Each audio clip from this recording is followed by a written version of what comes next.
All right, Chuba Hubbard and speculation. Week 4 running back ads coming at you next.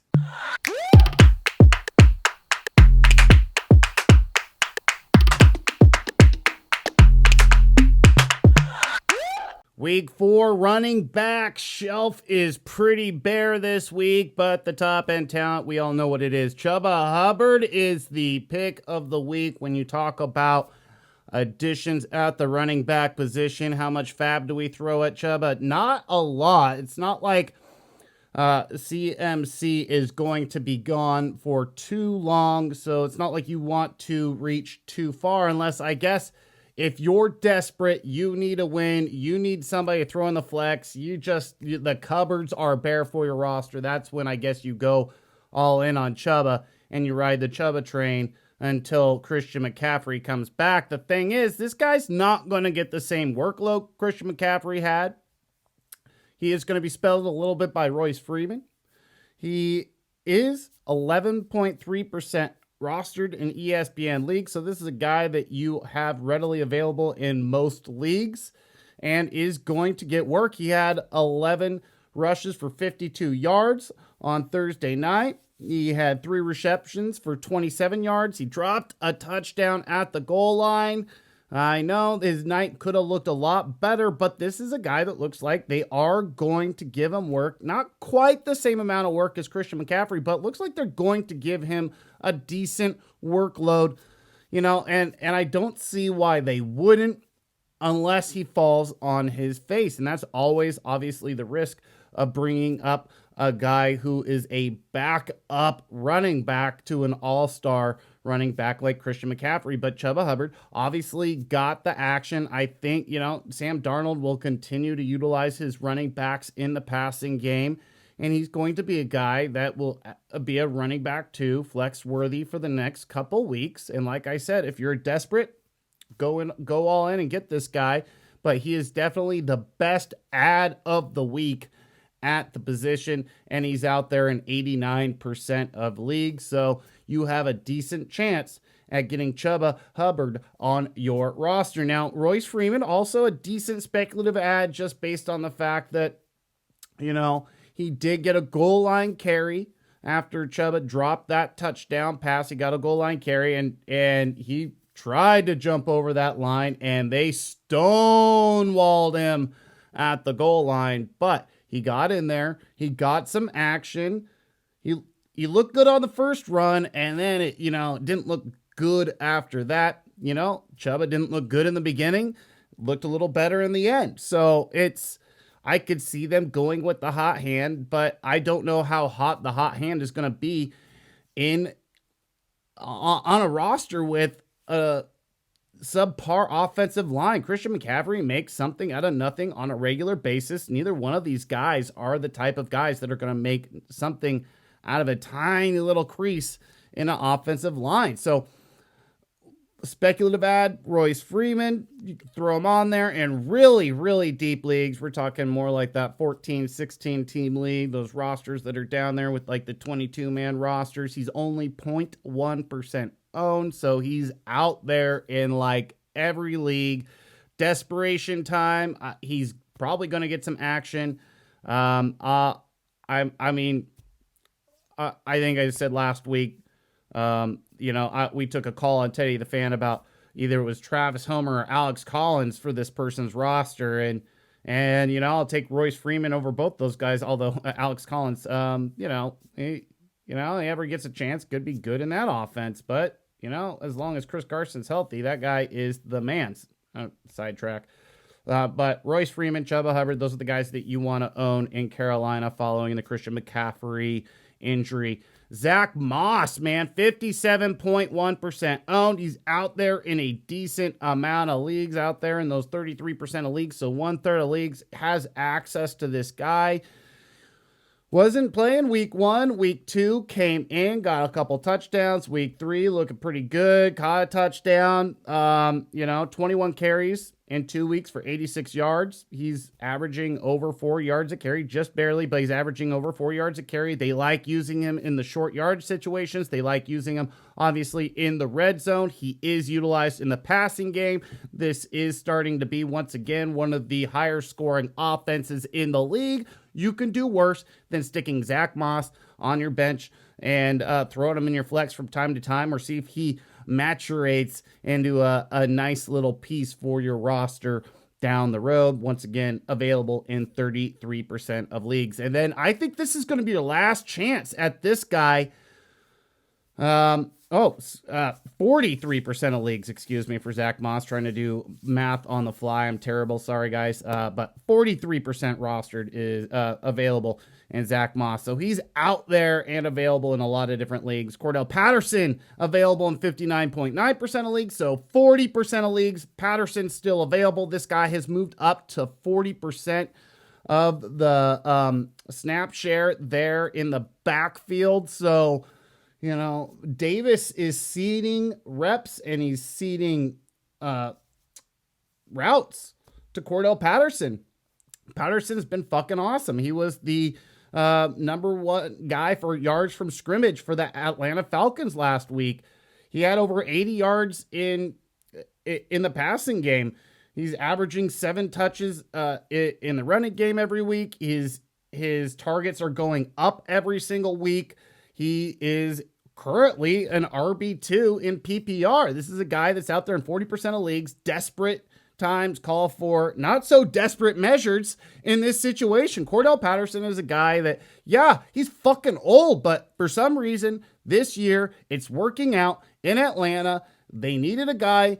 Mike Davis isn't bad, but he has not been the playmaker that Cordarrelle Patterson's been. Cordarrelle Patterson's going to continue to get himself, 7-8 touches in the rushing game. He's going to continue to get himself 6 to 8 targets in double digit touches every week in PPR. That's not a bad asset. You're talking about a guy, once again, who is right now currently been the best playmaker on a terrible offense. So Cordarrelle Patterson is probably going to be the last week that you have to pick this guy up. 40% owned. ESPN leagues, go out there and gobble him up right now. And then, this to me is chasing fool's gold. We've all seen Peyton Barber for several years now in the NFL. He had a phenomenal game for the Las Vegas Raiders against a defense that's giving up a lot of yards to running backs. This was a great matchup for Peyton Barber and somehow managed to find a way to take advantage of it. But this is a guy who's basically averaged under 3 yards a carry for his career. So, Kenyon Drake, sorry, bro. You're ceding touches to this guy in Peyton Barber who, like I said, just had the game of his life. But I don't see it being replicated going into week 4. But he does seem to be the early down guy. He does seem to be the guy that's working in between the tackles. And Peyton Barber, you can do worse than adding him on your roster as a Josh Jacobs owner who hasn't had Josh Jacobs for the last 2 weeks. Apparently, this is your handcuff. And it's not a great handcuff, but we saw last week in a high-octane offense, he can be pretty damn good. Somehow, some way, Peyton Barber found a way to be pretty damn good in fantasy, and it happened in week 3. I don't think it's going to happen, at least at that level, moving forward. But if he's going to continue to get work in between the tackles in a high-octane offense, he's got to be owned in more than 13% of leagues. And then some guys to look for. These guys aren't necessarily readily available, but they are out there. You're talking about a guy in Nyheim Hines right now who, obviously in standard doesn't have a lot of appeal, but in PPR is a guy to look forward to. I mean, we're talking about a team that had a pretty brutal schedule to start the season. It's going to start getting a little easier. I think these running backs are going to get going. This week's a great week for running backs. I could see Nyheim Hines and both Jonathan Taylor having a great week this week. out there in about 25% of leagues. Naeem Hines probably should be added in, at least 15% of leagues out there. Honestly, obviously in 8-team leagues, probably doesn't have the appeal, but when you're talking about a guy in PPR, in those deeper leagues, he should probably be more owned. Tony Pollard, 76.6% owned. He's getting double-digit touches in back-to-back games. Heavily utilized. He is sharing this backfield in a decent amount with Zeke. It's not going to be like this every week. The weeks that they're going to be in shootouts, they're not going to run as much, but they had control of that game all game in week 3. They had control week 2. They ran the shit out of the ball. I guess they didn't have as much control week 2, but the Chargers shot themselves in the foot. They were able to run the ball, and Zeke is looking good. Tony Pollard looks like a guy that in the right matchup could be a flex, and he definitely, as a Zeke owner, if he's out there, I'm definitely adding him 1,000%, just in case Zeke got hurt. Guess what? Tony Pollard, one of those high end handcuffs that you can add to your roster. Sony Michel, 76.8% owned. We don't know what's going on with Henderson there. Michel got 20 touches against the worst defense to run against in Tampa Bay, so that didn't go well, but he got 20 touches. So if Henderson doesn't come back, Michel, a great addition. James Conner, 75.2% owned. I have been on this channel. James Conner looks like he's running mud, but they're continuing to go to him in the red zone. You can do worse in fantasy than have a guy that's being utilized in a high octane offense like the Arizona Cardinals in the red zone. And guess what? I know that Kyler Murray has some touchdowns on the ground this year, but he's not running like he has in the past. So I think they will utilize these running backs a little bit more than they did last year. And then the duo in the Jets backfield, obviously last week did not go to the Jets' plans. Well, they ran into a good defense, and things will eventually lighten up for the Jets.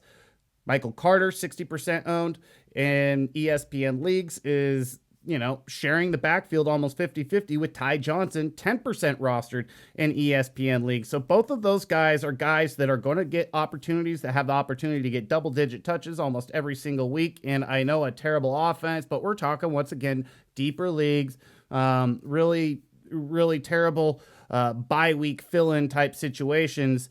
They're guys that are getting touches. And when we're talking about deep bench stashes, when we're talking about terrible bye week fill-ins, we need guys that are going to get touches, whether they're a bad offense or not.